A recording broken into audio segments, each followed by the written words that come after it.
Thank you everybody for coming today for this panel discussion. Before we get started on the panel, we want to introduce ourselves. So my name is Dwayne Mason, it's Amber Mason, and we are with the Tulsa Black Mental Health Alliance.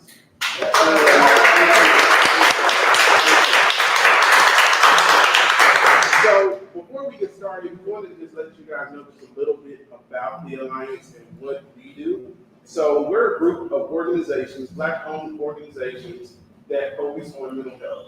And our whole goal is to break those stigmas, educate, and just let Tulsa know that there's providers that look just like you in this community.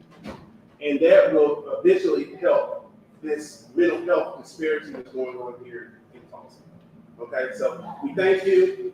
I'm going to turn it over. What's the Instagram, the website? So you can go to tulsablackmaj.org. That's our website. And as soon as we're getting things on that website, that's going to be able to give you more events and information. And that way you kind of keep in contact with us as well. We just started and Durant is working on our social media. Correct. So guys, again, we're just so excited for the opportunity to be with you guys today. And I know that you guys are in for a special treat, and I'm going to turn it over to Ms. Keith, and we're going to get into our panel discussion today. Thank you guys. Thank you. Appreciate that. Good afternoon, beautiful people. Good to be with you all on this incredibly sacred and solemn day. I think we should just take a look at each of us in the room, the fact that legacy has survived and descendants and this place is still here for us to occupy, for us to claim, for us to be joyful in, for us to be purposeful in, for us to do the righteous work of reparations in. And so I just want us all to just take a moment, feel this sacred energy in this space, and then we'll begin our discussion.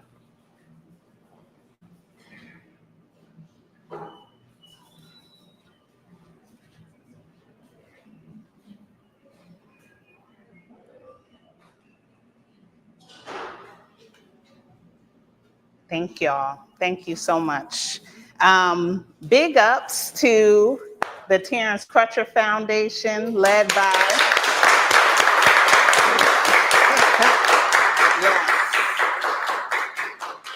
by the formidable Dr. Tiffany Crutcher. Another round of applause.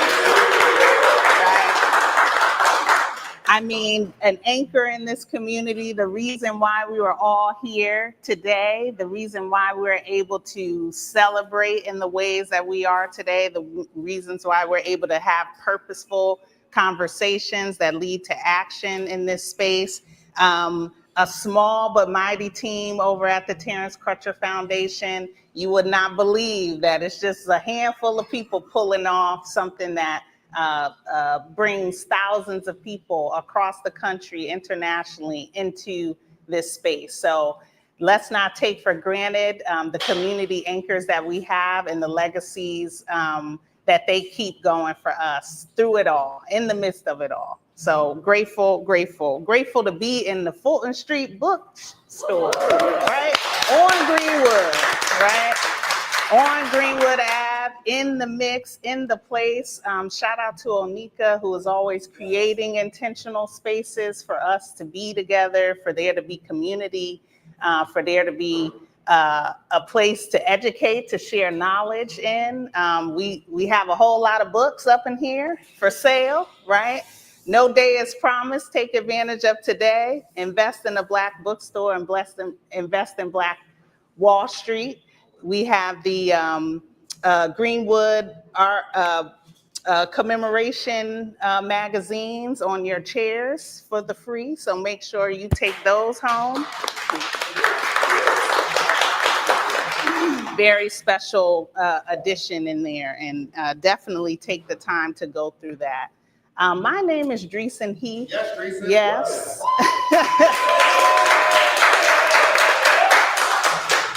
Thank you. I am a Tulsa native. I'm your favorite cousin that grew up on the East Coast, though. And I'm the author of The Case for Reparations in Tulsa, Oklahoma, a human rights argument, and supporting and leading reparations efforts across the country. So I'm grateful to be here, grateful to be in this work, grateful to be here alongside two just incredible human beings. I have to my right, Miss LaDonna Penny, the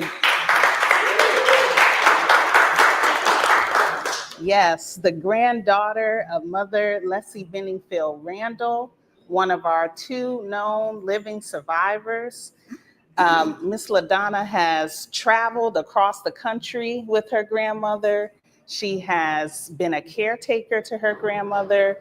She has endured the generational impacts of the massacre, and somehow is, doing her thing. Customizable t-shirts later on today. Make sure you support, right? Mm-hmm. Somehow making a way out of no way, right? And just grateful for you to be in this conversation, grateful for you to wake up today and have the strength to be here on what I know will be an emotional conversation. So I appreciate you. Thank you.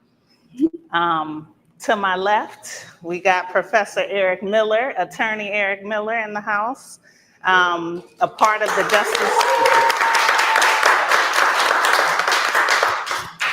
the Justice for Greenwood legal team. He has dedicated most of his life to this cause. Just a brilliant legal scholar and mind, creative with his strategies, but also a day job as a law professor at Loyola Law School in Los Angeles, where you're not just tackling Tulsa reparations, you're tackling reparations in relation to the state of California, in relation to policing. So just grateful for your dedication, for your just continued doggedness in pursuing legal justice. So we are here today to talk about the landmark report from the Department of Justice. This was under the Biden administration, issued shortly before the transition of the new administration. It is the first time that the federal government actually did any type of official review of the Tulsa Race Massacre, in which they put some resources into telling us things we already knew, into confirming the suffering, into confirming the details of the massacre, everything from the state-sanctioned orchestration all the way to the concentration camps post the massacre. And so, this was an important review, a review being different than an investigation, the Department of Justice being able to have authority, right, to use its subpoena power, to use its full scope of resources, which it chose to not do in this case, but still producing a significant 100-page plus report that, while it may not have unearthed new details, I think for the general public, and even for Tulsa's Black community, unearthed some additional, or, shed light on some additional details in relation to the federal government's involvement and neglect thereafter of the massacre, and particularly the neglect of prosecution and the neglect of providing any type of restoration and repair to the community. And so I would love to just, we're going to get into the meat of this report, but the report is just, I hate to even call it a report, because at the end of the day, this is about humanity. This is about people's livelihoods being documented and not erased from the public memory. So there is value in reproducing over and over these details, which are incredibly traumatizing, which have intergenerational impact, but which we cannot, we can't erase this from public memory anymore. You could, Trump administration might try to delete the link. It's still available at the moment, but that's not going to erase the lives and the legacies that continue to exist today. So, Ms. LaDonna, it's always an honor to share space with you, but in the context of just today, May 31st, your family's legacy, how has the massacre and its continuing impacts impacted you, impacted your grandmother over this time? How are you feeling in this moment right now? I'm feeling a little overwhelmed right now. I'm happy that my grandmother's still here to see 110, praying that she stays here to see 111. Since we started this journey, she's gotten a lot better at, when we started, she wasn't able to sleep in a room by herself. Someone always had to be there. There always had to be a light on. And that's traumatizing, because she said every time she would be alone, she would think somebody would want to come in and hurt her. And that's traumatizing as a 6-year-old to know that all of that happened. Then as the case came forth and everything, she started feeling loved again. She said she didn't feel that nobody loved her. As far as the city was, it's like they wanted to completely erase everything. And I thank God that this came forth finally. I know that the city knows about it, and I always say that they are banking on it. I said, but I'm happy that the DOJ did come and shed light on everything that they went through. I'm going to say they. When I say they, I mean all of the descendants. I mean the survivors at that time. Because that was traumatic, not only for my grandmother, but everybody that did survive. So as far as family goes, I'll speak for myself. It's been traumatic on me because, one of the places that was on the lawsuit, I worked for, and being the caretaker of her, I would have to leave the job and take time off, and sometimes they wouldn't let me, and I just basically have to work overtime to be able to be allowed to leave and take her to court. And basically, I was a secretary, not making this about me, but I was a secretary, and they're the same lawyers that were in the courtroom. I used to take notes for in the room, so kind of know all their little dirty secrets. But as a secretary, you just find that confidentiality agreement, so I couldn't say anything. But after that, my life began to change because I would say that, try to say it in the nicest possible way, they couldn't take it out on my grandmother's side, they took it out on me. I basically began to get ridiculed, racial discrimination, start going crazy. But I'll say this in a positive way. I stayed there 30 years and I'm gone. Yeah. I retired. Yes. And that's a blessing to God.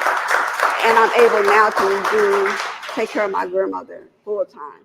And as a single mother, I was able to raise a 15-year-old to walk across that stage. Now he's 16, just finished his first year at OSU studying mechanical engineering. All right, so, now. all that to say, they didn't stop us. They tried to stop us, but I'm going to continue to, because my grandmother's put that fight in us that we don't give up, regardless of what we go through. It's going to be hard. We'll get knocked down, but we're going to get up. I'm not going to stay down, So all that to say is, I'm glad that the DOJ did come, shed a light on what we all knew happened, and now the world knows. Thank you. Yeah. I mean, as you reflect, LaDonna, I'm thinking about your grandmother's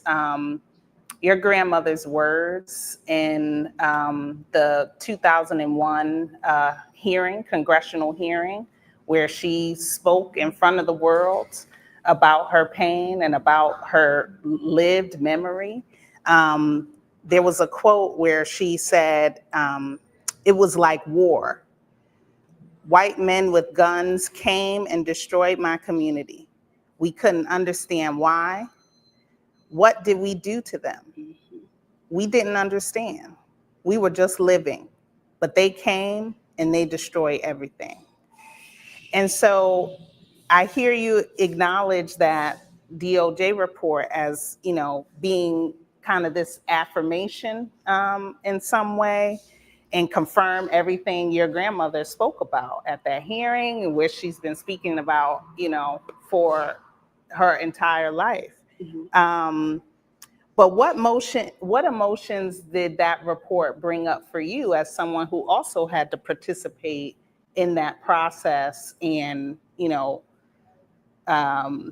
also steward your grandmother through that process? Like, was it validation for you? Was it anger? Was it sadness? Was it relief? Was it a mixture of things? There was a mixture of a lot of things. I was angry because I'm just hearing what they actually went through. Yeah.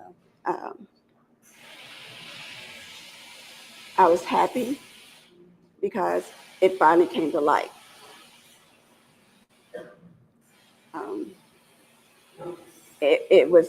I was hurt because it took so long. Why? You know that it happened. You continue to invite people to come down and see where it happened. But why did it take 100 years for it to be broadcast and investigated when you knew it happened? That I had a lot of emotions. I still have a lot of emotions when it comes to it, because it hurts, because like I talked to the DOJ before the report came out, and anytime I really talk about my grandmother, I try to not get emotional because I know what she went through. And we did it via Zoom, and the last thing I told him is, don't let me go back. Don't make me go back and tell her that you don't care about her. I said, that can kill my grandmother. She's still here. She's still fighting for justice. Make her life mean something. And so I'm glad, like, that's why I keep saying I'm glad that it came forward. Yeah. I'm glad that they actually did listen to us. So, like I said, emotions are everywhere. And that's all I can say. It's hard. Yeah. Thank you for being willing to share that with us, for being willing to be vulnerable about the mix of emotions, right? And just being real about We hold in happiness, we hold in sadness, anger, but ultimately you're thinking of, your grandmother not leaving this earth without the justice that she deserves. And we would think that a Justice Department is going to deliver some justice, right? But that ain't always the case. So, Attorney Miller, as you reflect on the review process, the clarion call, the campaign led by Justice for Greenwood and Attorney Demario Solomon Simmons to even invoke this review, for this review to even happen 100+ years later. There have been several legal attempts to secure justice. Again, this is within the federal jurisdiction. So we're talking about complicity and neglect at the city level, at the county level, at the state level, at industry level, Chamber of Commerce, Sheriff's Department, etc. But we're also talking about the federal government, which has jurisdiction over these territories as well. So as you're reflecting on this process, what do you want people to know about the report? That's number one. What are some specific details, and we'll dive into some of those details, but what are some specific details that were illuminated that people should know about? And then as you reflect on the process, are there any things with hindsight that you would have, as the legal team that's prepping the survivors and descendants, that is trying to steer the department in a particular direction, what are the lessons learned about the approach in this review process? Okay, so that's a lot to get through.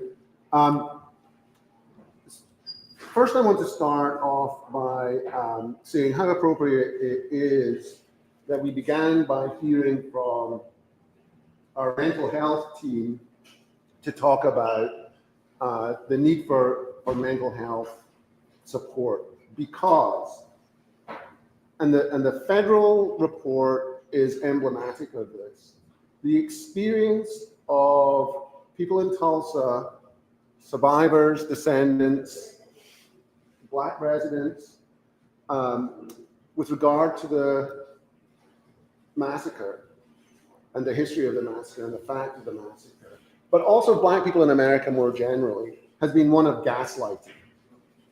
Continually gaslighted and told that events that happened and happened to you, happened to LaDonna and her work, did not happen.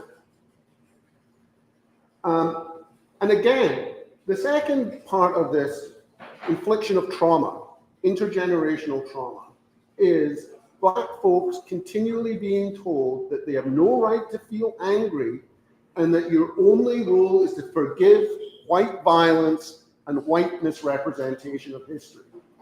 That you're supposed to tolerate the silencing of your own experiences and go along with it. And the DOJ report is emblematic of that, I think. We consistently hear that we are supposed to be grateful for a new report or a new review retelling history that we already know. 2001, we have the Tulsa race riot report from the state of Oklahoma. Then we get books coming out, and then we get the state government doing investigations, and then we get the city promising investigations, and then we get the federal government promising investigations, and all they do is tell us the same thing over and over again with a few new facts revealed. So in terms of what is striking about the federal report, the most important part of the federal report is the revelation that the federal government conducted an investigation beginning on June 2nd, 2002, in which one of the people interviewed was the US Marshal Mr. Ellis, who sat and watched the massacre from the United States federal courthouse. So the federal government, With his wife. with his wife, sat and watched the burning of Tulsa. And what did they do about it? Nothing, less than nothing, because when the federal investigator arrived on June 2nd, claiming to do over 100 interviews, he only memorialized 5, and he concluded that, of course he concluded that, it was a fault of the black folks and Sheriff Gustafson, who allowed black people in Tulsa to defend themselves against a lynching. So from the outset, the federal government's attitude mirrored the attitude of other white people in the state of Oklahoma and the city of Tulsa, that the massacre was an event engendered and deserved by black people for having the temerity to stand up against white people who were trying to kill, murder, burn, loot, run out of town, commit ethnic cleansing in this city. So I want to say, first of all, we have to be careful of our language. Going to give you a little pushback, Teresa. It's not a report that they published in 2025. It is, by their own acknowledgement, they continually insist on this, a review and evaluation. A review and evaluation. They discovered documents that they already had in their possession, federal documents that they had never shared with anyone else. That's the new bit. The rest of it is just reviewing all the stuff that Justice for Greenwood, that Attorney Demarius Solomon Simmons sitting in the back there, but also Dr. Crutcher, and many of the rest who used to be in this room, had provided to them already. No subpoena power to get documents held by the state, the county, or the city that Justice for Greenwood has been trying to get them to reveal and has been hindered at every step of the way.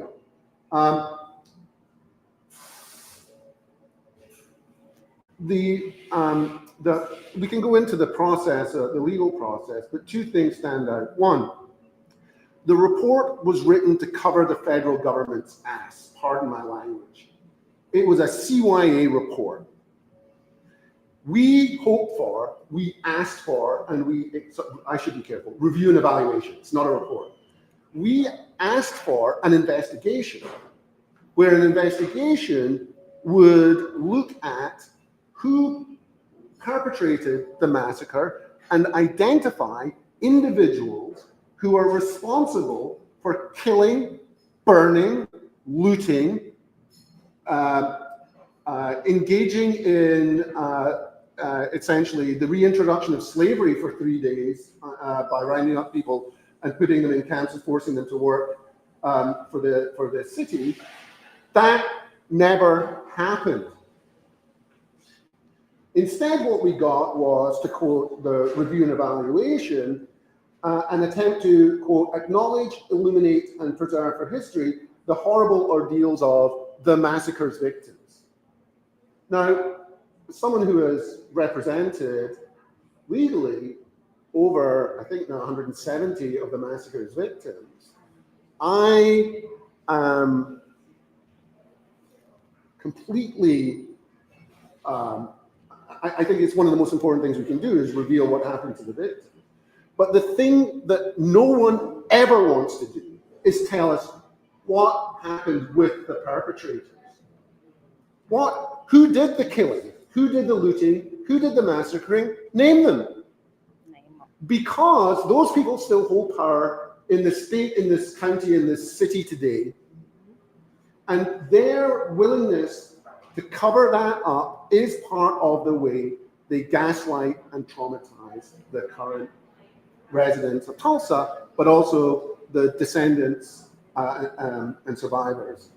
And so this failure to take seriously the need for a balanced and unbiased report that looks that can be sent to survivors, descendants, and the community at large without even an apology for having federal agents sit and watch a massacre is stunning. And so when we first saw the report, we were even more stunned because the original language of the report said that state actors cannot be held, this is a quote, state actors cannot be held responsible under criminal and civil law for constitutional violations solely based on the fact that people working for them violated the Constitution. And the government simply could not meet its burden more than a century after the massacre of showing the city, acting as a city, effectuated specific policies that were responsible for the massacre. And most people reading that, especially descendants reading that, read that understandably as suggesting that the federal government did not think the city was responsible for the massacre. Worse, that means that anytime the city of Tulsa decides to make amends, they are now vulnerable to people pointing at that report and saying, you shouldn't do it because you're not responsible and you can't use our money to make amends. That report was wrong. It was a misstatement of law that resulted in essentially a misstatement of fact. They were responsible. We know they were responsible. And so under the leadership of, under DeMario's leadership, he got together our legal team, and we spent a significant amount of time arguing with Kristen Clark herself and her legal team, who were insisting— Attorney General at the time. The Attorney General at the time. Deputy. Yeah, Deputy Attorney General for the DOJ Civil Rights Division, who spent 20 minutes arguing about the significance of the word solely and whether that was enough to explain to non-lawyers why the report was legally accurate, even though it created a massive misunderstanding about the city, state, counties, and even the federal government's legal responsibility. So we got that language taken out. If you read the report now, that language has been taken out. But that language, the reason why they took that language out was because we pointed out to them they had no right to say anything about state law responsibility, which the report did, and that they were wrong on the law of civil responsibility. And so now the law only talks about criminal responsibility, and even there I would argue the law with them on that, although they have kept it finally appropriately narrow. But that's why I say this is a cover your ass report, because this was not a report written for you. It was not a report written for the government. It was a report written for Joe Biden, who came down here in 2021 and promised you that the federal government would do something. And at the end, we get an investigation that starts in October 2024, finishes in January 2025, and absolves the federal government of responsibility despite federal officers sitting and watching the massacre happen. Right. And despite, on this point around involvement, on state involvement at all levels, I think there's a really interesting detail in the report around police involvement in inciting the entire operation, domestic terroristic operation. So Weiss, who you mentioned earlier, this federal agent, learned and documented about a Tulsa police officer who they recorded as Rignon, but there's misspelling in that name because apparently they went back and looked into the records of the police roster and could not find anyone with that last name. But they did find someone with, instead of the letter N, the letter D in the name. So take that as you will. It was transcribed differently. But this officer traveled to Jenks, Oklahoma, to recruit hundreds of white men to invite them to attack Tulsa. And not only did the recruitment happen, but there was bragging the next day then about the killing of 4 Black people, right?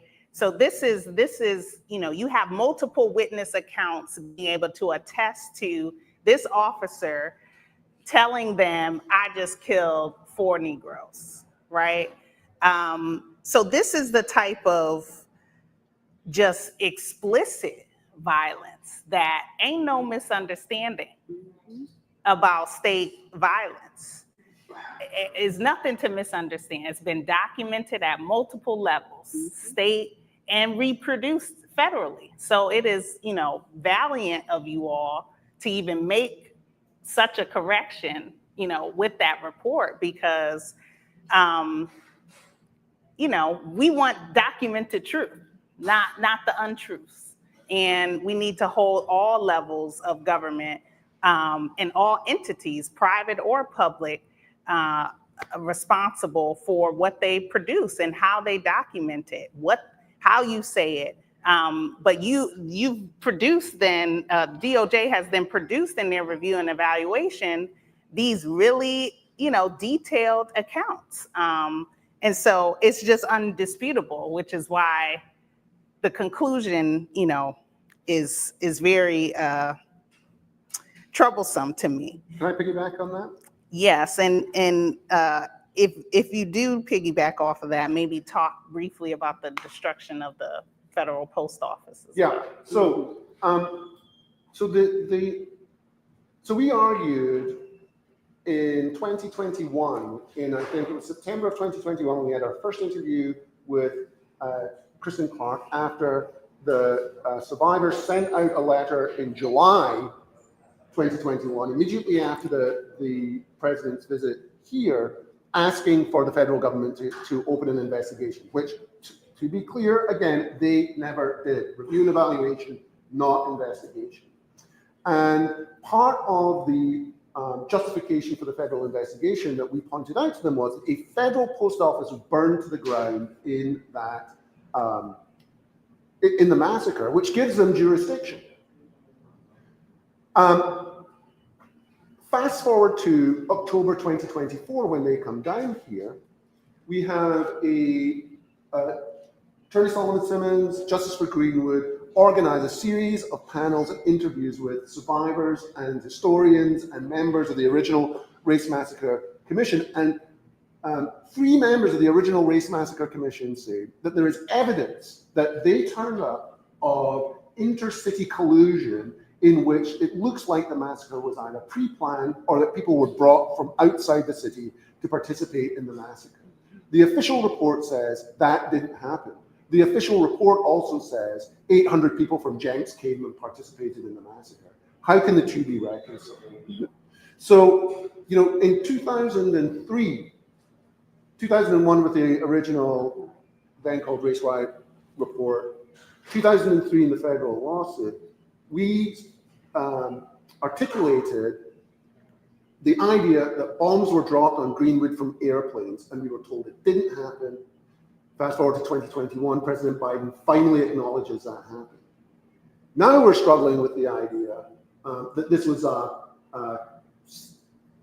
city-limited massacre only. That's not right. The federal report tells us it's not right.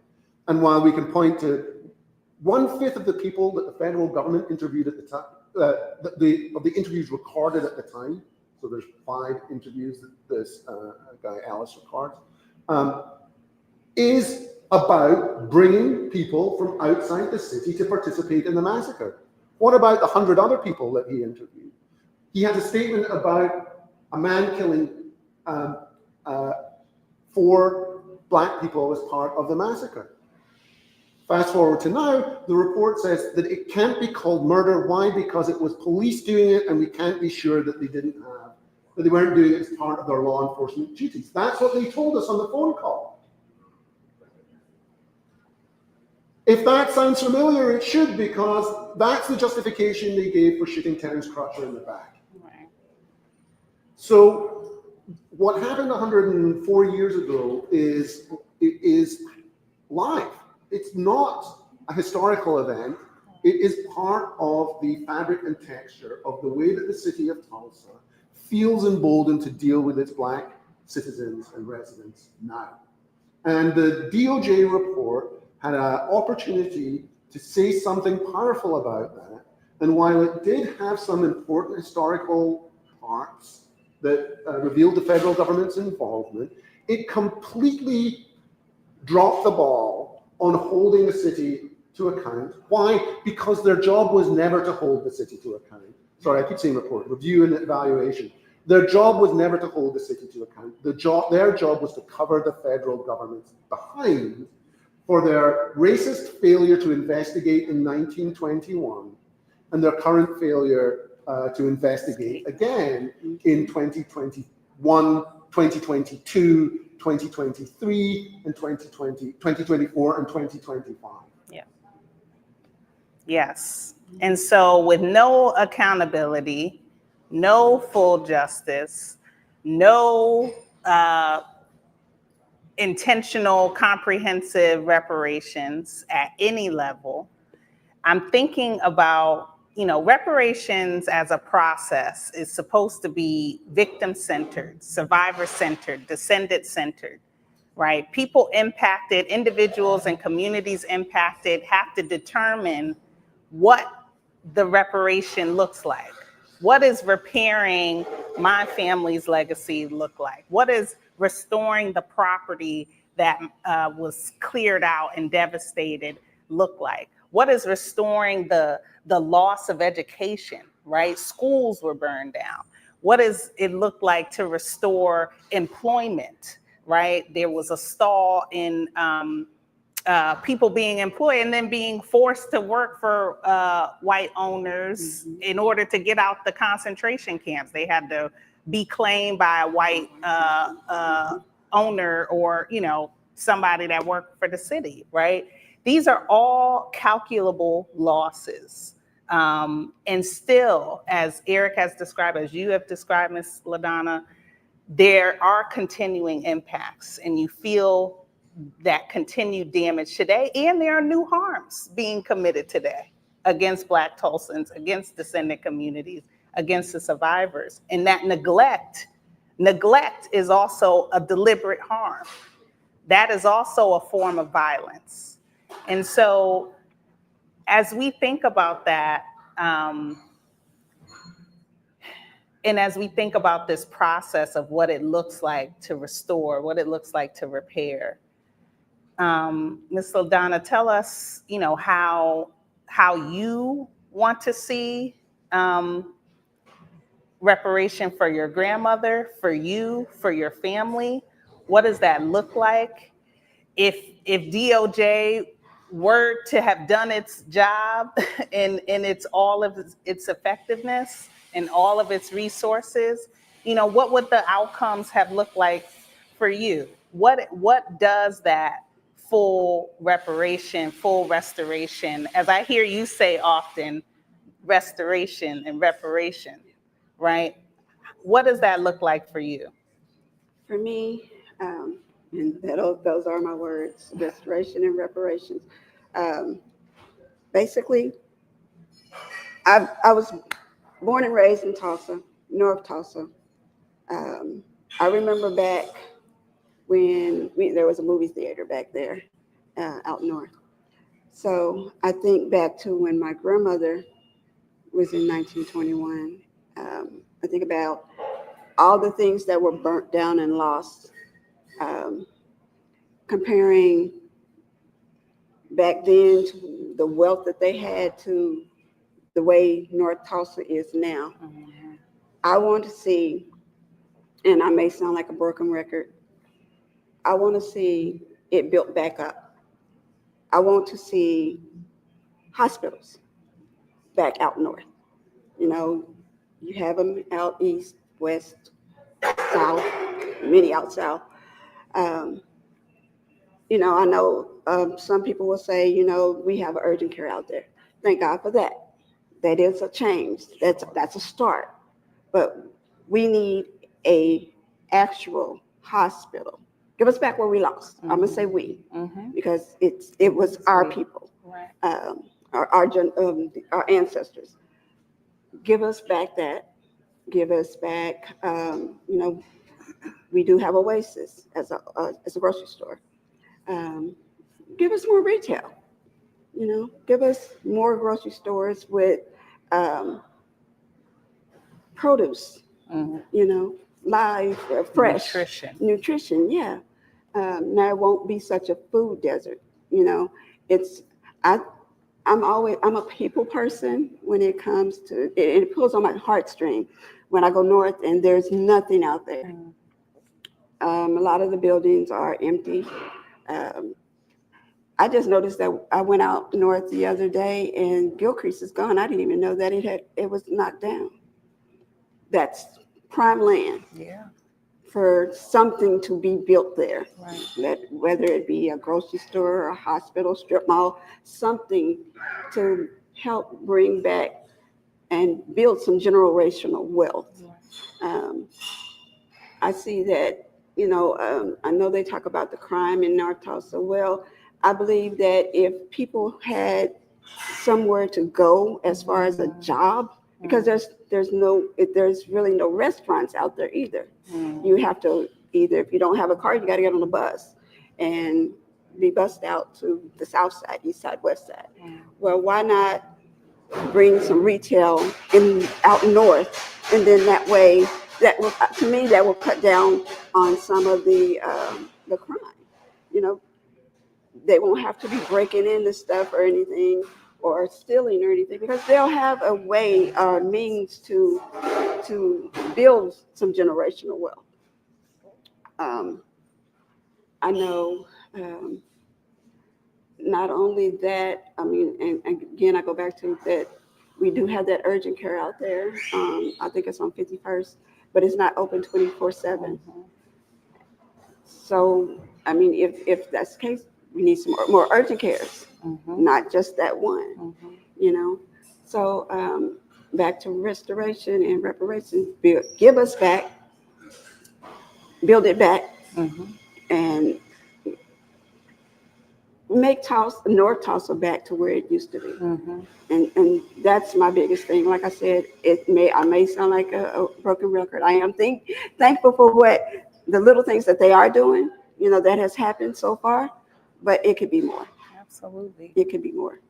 And I mean, what I hear you calling for is, you know,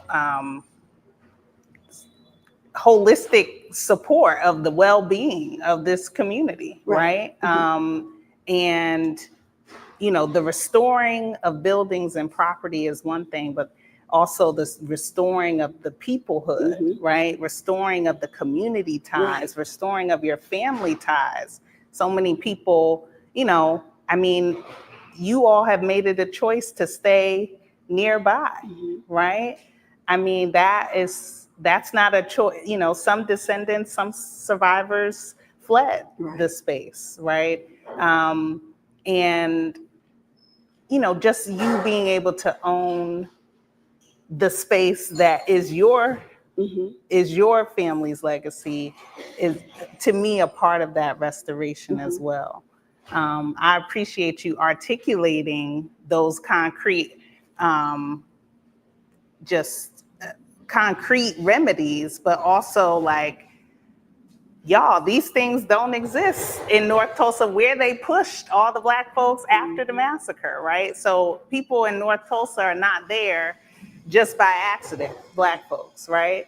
That was the whole plan in the incitement of the massacre.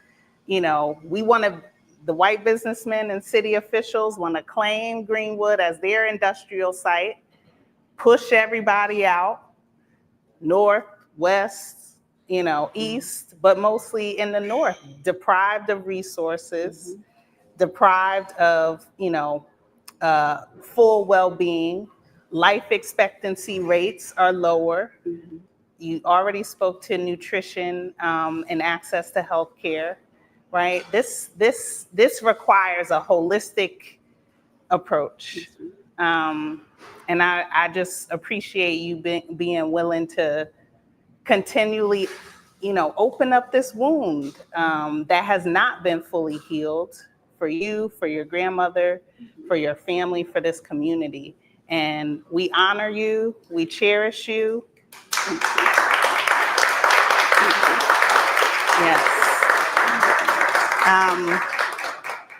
Absolutely. I just want to, one thing from there's a line in the DOJ report that concludes, for the descendants of that lost Greenwood community, which, say what you will about that. The fight for justice continues to seek truth and recognition. I mean, this Black community here has been seeking truth and recognition regardless of whether or not the authorities that perpetrated the massacre wanted to seek truth and recognition. So let's correct the record on that, right? We have this Legacy Fest. We have organizations like Justice for Greenwood. We have these anchors of our community because they were committed to upholding truth and recognizing and honoring the lives and legacies, and not just recognizing and honoring either, taking it a step further and dedicating their entire lives to realizing full redress and comprehensive reparations for survivors, descendants, and the surviving institutions that we have of Vernon AME in this sacred space. So, we're completely, with the DOJ review and evaluation, we will take what is valuable, reproduce, again, back to my earlier comments of you can't erase public memory so easily, especially when it's Black folks' public memory, right? And so we're going to continue to stay the course of our truth seeking, of our reparations efforts. But I want to challenge all of you in here today, right? We all have a role to play in this fight for justice and reparations for Tulsa, Greenwood's Black community. This work, these impacts have not gone without sacrifice. And that means you got to give up a little something individually for the collective well-being. And so just take a moment of reflection as you are here this weekend. Look yourself in the mirror and be like, what am I going to give up for this cause? What am I going to sacrifice in order to see holistic justice? Right? We have a collective duty to repair. We have a collective duty to ensure that this community is thriving, that, it pains me to walk down, downtown every time, and there's a new parking lot up every single time I come here, right? Violence of eminent domain, for parking lots, right? The perpetrators destroy people for parking lots, right? Just how gross that is, and how much of that still puts a responsibility on us to do something, and to recommit daily. This is a fight that I know folks have been recommitting to on the daily. So I just want to make sure we lay our burdens down in order to pick each other up and carry each other forward. Please support Justice for Greenwood. Please support the Terrence Crutcher Foundation. Please continue to lock into the various campaigns and actions. There's incredible work around descendant reunification, descendant genealogy research, again, connecting the peoplehood and the personhood. And, we are all we got, folks. But you have amazing warriors and examples and living legacies here today. that are here to tell the tale and clearly have given us a charge to move forward. So let's continue to do our thing and make justice and reparations real in Tulsa. And gonna give this guy the last word. So just to back up what LaDonna was saying, Justice for Greenwood has a comprehensive 13-point plan called Project Greenwood that addresses a large number of the issues that LaDonna has raised up. I encourage you to go to justiceforgreenwood.org and look at that 13-point plan. We've already achieved one of those points, which is the June 1st city holiday. We're hoping that we can achieve more over the course of the coming days, but also weeks and months ahead. We're open at Justice for Greenwood for partnering with anybody to get this work forward and to lifting up all that work together. To make LaDonna's vision come true, I hope you go to Justice for Greenwood and support the 13-point plan and encourage as much of that to become a reality as possible. So thank you to everyone for being here and to your continued work.